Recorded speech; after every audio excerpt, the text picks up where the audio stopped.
welcome to your first government video. I hope you're so excited to get started with this class. I know you all are, so don't act like you're not. So we're going to be looking at a really brief introduction to government today. As we said in class, you probably have never had any sort of government or civics class before, so this is your chance for a foundation.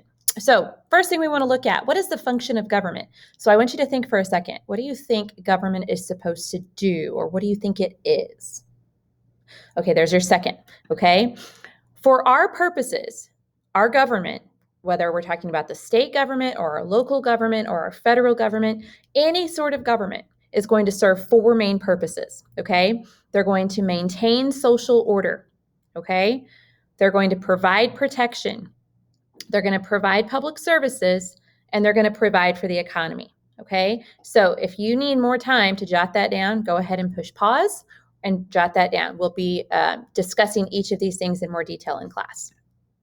So some important people that you need to be able to recognize. We have President Biden. He was elected in November of 2020. He took office in January of 2021, and he is in office for 4 years.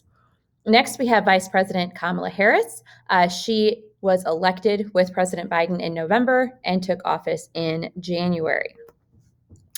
Next, we have Speaker of the House. This is Nancy Pelosi. She represents the majority party, so the party with the most members in it in the House of Representatives. And the House of Representatives is part of our Congress, which is our legislative branch.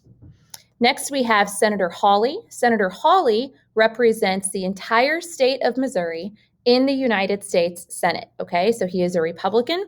Again, he represents all of Missouri in the United States Senate. Every state gets 2 senators in the United States Senate. So our other senator is Roy Blunt, and he is also a Republican. Again, represents the entire state of Missouri. We also are represented by Congressman Jason Smith.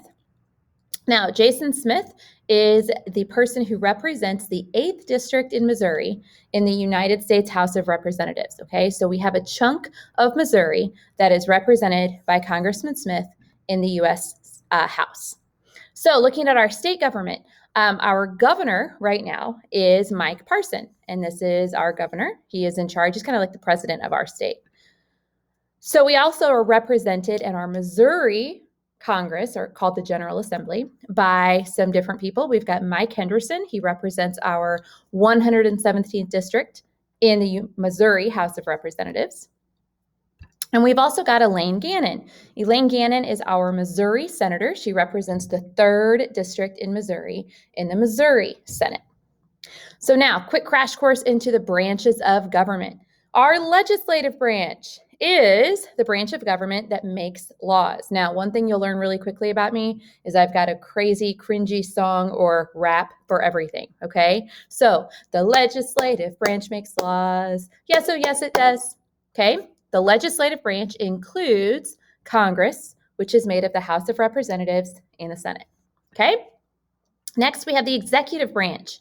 The executive branch enforces the laws. Yes, oh yes, it does. And this includes the president, vice president, and the cabinet. And last but not least, we have the judicial branch. The judicial branch interprets and applies the law. Welcome to government. We have all gone nuts. Woo! Okay, so the judicial branch includes the Supreme Court and lower federal courts. And that is all for this video today. If you guys have any questions, be sure to let me know.